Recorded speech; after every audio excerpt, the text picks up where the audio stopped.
Hello and welcome to this Armchair Traveler Short Take. My name is Judy and I love travel, history, and figuring out how people live and what makes them tick. In my travels through Provence, I only spent about 36 hours in Aix-en-Provence. It wasn't nearly long enough, but I didn't have high expectations for this city going in.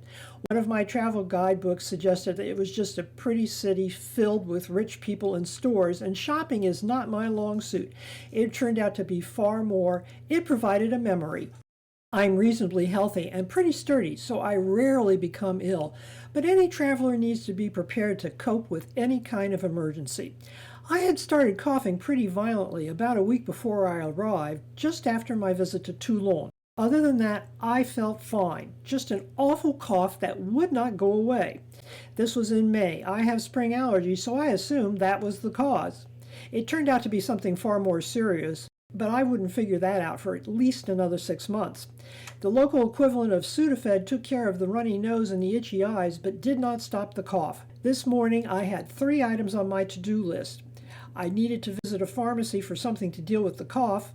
I wanted to stop at the Apple store, mostly to gawk, but also to buy a longer cable for my iPad, and I planned to have a late lunch at an outpost of one of the best French cafeteria chains, Flunch.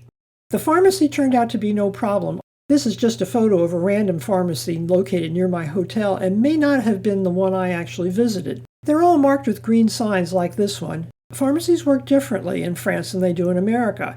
In France, the medications are all stored behind a counter, including everything, not just prescriptions. If you need something, you have to speak to a pharmacist. I did. I described my symptoms to the pharmacist on duty. She asked a lot of questions. French pharmacists are licensed to prescribe medications, not just to dispense them, and then dug around behind the counter and produced a bottle of cough syrup. She explained carefully what it was and how to take it, and mentioned only at night. I must say when I tried it that evening, it worked brilliantly. What I didn't catch at first, my French is pretty good, but by no means perfect, was the reason it worked so well was that it was based on codeine. At the time, that was legally available without prescription all over the EU.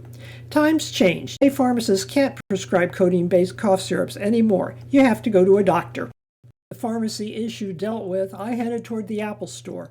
It's quite modern and sits just across the circle from the Fontaine de la Rotonde, in one of the priciest areas of the city. As you can see in this Google Earth image, the area is surrounded by trees, which not only were leafed out, but apparently actively dropping enough pollen to disable someone even in protective gear. I never did figure out what species was involved, and I can't tell from my photographs. What I do know is that many of the pedestrians I came across on the streets were coughing, honking, and blowing their noses. Whatever it was, it produced a powerful allergen, and I was by no means the only victim. I was pretty miserable at this point. The Sudafed was starting to kick in. I was standing, waiting for the light to change, next to a rather elegantly dressed Frenchwoman who was headed in the same general direction as I. She was honking and coughing, and in her case, it turned into quite a coughing fit. Greatly daring, I admit I generally don't ask personal questions, even of my best friends, much less a stranger. I pointed to the trees and asked, in French, whether she too had allergies. Between coughs, she managed to nod her head and added that this was the worst season for it in memory. And then she did the absolutely necessary but equally unthinkable. Her supply of paper tissues apparently exhausted, she blew her nose into the corner of what I believe was a genuine Hermes scarf. These are beautiful pieces of artwork. The best I could ever afford was a fairly high-grade copy made in polyester. The real deal starts at about $500. She looked at me, smiled, and told me, "Vous faites ce que vous devez," which means more or less, you do what you gotta do. From there, we parted company. I dragged myself into the Apple store, spent an unreasonable number of euros, procured my cable, and headed out for lunch. Reasonably close to the Apple store, I found a French cafeteria, almost certainly a Flunch, which is a large cafeteria chain located throughout France, although I believe this one has been chased out of the increasingly pricey downtown area. The food was tasty, the price was right, and the wine was cold. Perhaps the wine helped with my cough. I remember I went on to sightsee for the rest of the day. Allergies aren't just miserable, apparently, they're universal. Come back next time for another adventure with me, the Armchair Traveler, as your guide. Thank you for traveling with me today. This year, we'll be making a grand tour of France.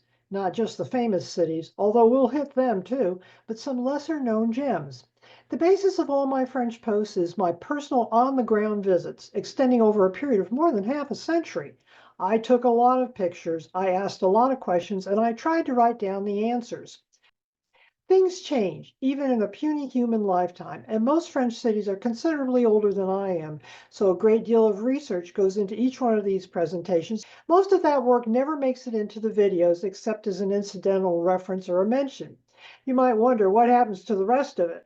Well, I write it down, and sometimes, if it seems interesting enough, and I admit that is a matter of taste, I write it up and post it separately. If you want to know more, check the description box below. I'll put in links from time to time for more information. Sometimes this will be information I dug up, other times it'll be links to what I hope are honest, reputable sources. In addition, I have a travel blog, a health and wellness blog, because travel is easier if we're healthy, and can be found on Blue Sky and Facebook. The addresses are all to the side of this video. Finally, I have a favor to ask. If you enjoyed my post, please like, subscribe, and share. This will help my channel grow. Thank you, and keep on traveling.